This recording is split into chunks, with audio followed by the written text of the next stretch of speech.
Vítajte na našom kanáli, kde sa vesmírne javy stávajú pozemskou realitou. Volám sa Meno a som tu, aby som vás previedol tajomstvami kozmického počasia. Slnko v decembri 2025 spať nebude a Zem pocíti jeho hnev. Pripravte sa na sériu geomagnetických úderov, ktoré preveria našu techniku aj naše telá. Tento mesiac nebude prechádzkou ružovou záhradou. Očakávame jedno z najaktívnejších období za posledné roky. Naša hviezda sa blíži k vrcholu svojho 11-ročného cyklu a to znamená jediné. Energia, ktorá sa na jej povrchu hromadí, si bude hľadať cestu von. Čo je to vlastne magnetická búrka? Predstavte si, ako Slnko odhodí obrovský oblak nabitých častíc. Voláme to víron koronálnej hmoty. Tento oblak sa rúti vesmírom rýchlosťou stoviek kilometrov za sekundu. Keď zasiahne magnetické pole Zeme, naša ochranná bublina sa začne triasť a deformovať. A práve toto chvenie nazývame geomagnetickou búrkou. Jej silu meriame pomocou KP indexu, stupnice od 0 do 9. Čím vyššie číslo, tým silnejší úder. Pre extrémne udalosti používame aj G-škálu, od G1, čo je slabá búrka, až po G5, ktorá môže spôsobiť rozsiahle výpadky elektriny. Poďme sa teraz pozrieť na kalendár najnebezpečnejších dní v decembri. Zapíšte si tieto dátumy. Začiatok mesiaca 1. až 4. december prinesie len mierny nepokoj.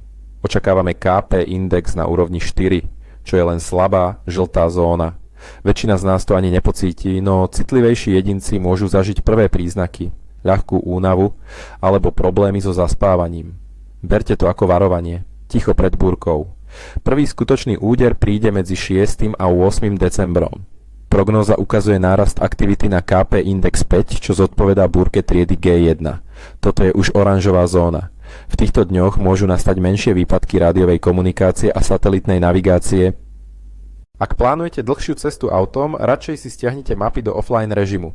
Meteosenzitívni ľudia môžu pociťovať bolesti hlavy a podráždenosť. Po tomto údere nastane krátke obdobie zdanlivého pokoja, približne od 9. do 15. decembra. Geomagnetické pole bude len mierne narušené. Využite tento čas na regeneráciu a prípravu, pretože to najhoršie ešte len príde. Vrchol mesiaca, udalosť, na ktorú sa pripravujeme, je naplánovaný na obdobie od 18. do 20. decembra. Toto bude najsilnejšia búrka mesiaca, očakávame, že KP index dosiahne úroveň 7, možno dokonca 8, to je silná búrka triedy G3, ktorá predstavuje vážnu hrozbu. Počas týchto dní hrozia rozsiahle problémy. Môžeme očakávať poruchy v elektrických sieťach, falošné alarmy v bezpečnostných systémoch a výrazné problémy so satelitnou navigáciou GPS.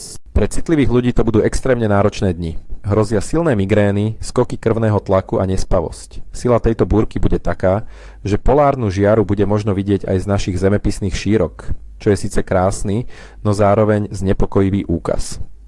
Po tomto geomagnetickom údere sa situácia začne pomaly upokojovať. Od 23. do 28. decembra bude aktivita klesať, no stále sa udrží na úrovni KP indexu 4. Budeme sa zotavovať z hlavného úderu, no dozvuky budú stále citeľné. Koniec roka od 29. decembra by mal byť už relatívne pokojný a geomagnetické pole sa vráti do normálu. Ako teda tieto búrky vplývajú na naše zdravie a technológie? Pri slabších búrkach G1 môžu ľudia s kardiovaskulárnymi ochoreniami pociťovať nepohodlie, bolesti hlavy či zmeny nálad. Pri silnejších búrkach, ako je tá očakávaná okolo 18. decembra G3, sa tieto príznaky stupňujú. Aj zdraví ľudia môžu pociťovať úzkosť, nespavosť a celkovú slabosť. Čo sa týka techniky, ohrozené sú najmä energetické siete. Silná búrka môže indukovať prúdy v transformátoroch a spôsobiť ich prehriatie alebo dokonca zničenie. Satelity na obežnej dráhe sú tiež v ohrození, čo môže ovplyvniť GPS, mobilné siete a televízne vysielanie. Čo teda môžeme robiť, aby sme tieto náročné dni zvládli čo najlepšie? Tu je niekoľko praktických rád. Po prvé, pre vaše zdravie. Pite viac čistej vody a bylinkových čajov. Obmedzte kávu a alkohol, ktoré môžu zhoršiť príznaky. Po druhé, vyhnite sa zvýšenej fyzickej a psychickej námahe počas najsilnejších búrok. Vaše telo už bojuje s neviditeľným nepriateľom. Po tretie, ak trpíte chronickými ochoreniami, majte svoje lieky vždy po ruke a pravidelne si merajte tlak. Po štvrté, snažte sa tráviť viac času v pokoji, prípadne skúste relaxačné techniky ako meditáciu alebo dýchové cvičenia. Po piate, Pokiaľ ide o techniku, počas najsilnejšej búrky si zálohujte dôležité dáta z počítača, pre istotu. Po šieste. Ak používate GPS na cestách, overte si trasu vopred a majte pri sebe aj klasickú papierovú mapu. A nakoniec, po siedme, obmedzte používanie citlivej elektroniky počas vrcholu búrky. Ak to nie je nutné, radšej ju odpojte zo siete. Pamätajte, že tieto dlhodobé prognózy sú predbežné a môžu sa meniť. Slnko je nevyspytateľné. Preto sledujte náš kanál, kde prinášame pravidelné aktualizácie. Nezabudnite sa prihlásiť na odber a zapnúť si upozornenia, aby vám neunikli najnovšie správy. Zostaňte v bezpečí a buďte pripravení. Vesmír neodpúšťa nepripravenosť.